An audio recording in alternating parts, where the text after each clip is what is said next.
Start. Mr. Speaker Sir, with the improvement in the collection of total revenue receipts of the state over past 2 years, the ratio of interest payment to total revenue receipts has reduced from 28.93% in the 2017-18. Of course, this exorbitantly high interest burden, part of which is the result of some non-developmental debt, is a continuous drag on the precious resources of the state.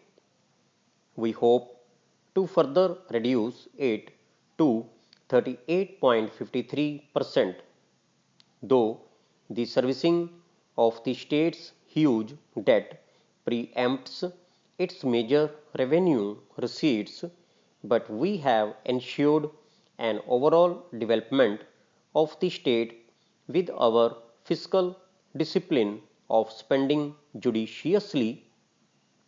The reckless fiscal management of 10 years of previous government had put our state in worse than a debt trap scenario from where we are consistently pulling our state out.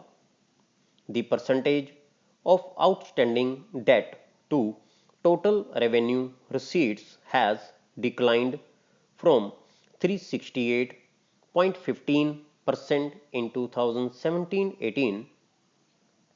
Before moving forward with the budget proposals for the next year, I would like to inform the House that an action taken report on all the budget assurances made during the previous 3 years has been presented in detail in statement number 20 of the annual financial statement 2020-21. We have been transparent not only in our working but also in our reporting, and while most of the assurances stand completed, in some cases work is in progress, while in few there may have been a rethink on account of certain constraints. I shall also be reporting on some of these budget assurances in the latter half of my speech. Mr.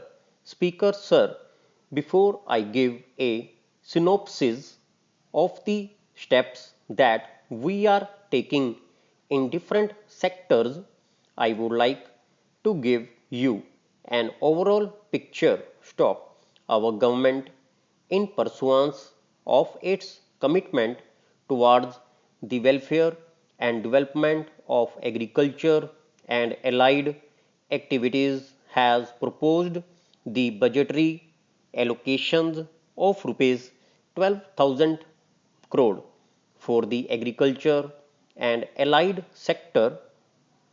Similarly, allocation of rupees 13,000 crore and rupees 4,600 crore has been proposed for education and health sectors respectively. For social justice, empowerment and minorities and social security, women and child development, rupees 900 crore and rupees 3,400 crore of allocations have been provided, while for sports and youth services rupees 270 crore has been provisioned. Further, the allocation to develop our rural and urban infrastructure is rupees 3,800 crore and rupees 5,000 crore respectively. An allocation of rupees 2,200 crore has been made for improving accessibility and connectivity and rupees 2000 crore and rupees 2500 crore has been provided for water supply and sanitation and water resources stock. Thus, my budget focuses on those sections of the society which a budget should ideally address: farmers, women, and persons with disabilities, youth, SCBC, and minorities. Also, it is our endeavor to provide for a dignified living to our citizens through quality infrastructure and systems that improve the human resource potential of the state with education, health, etc.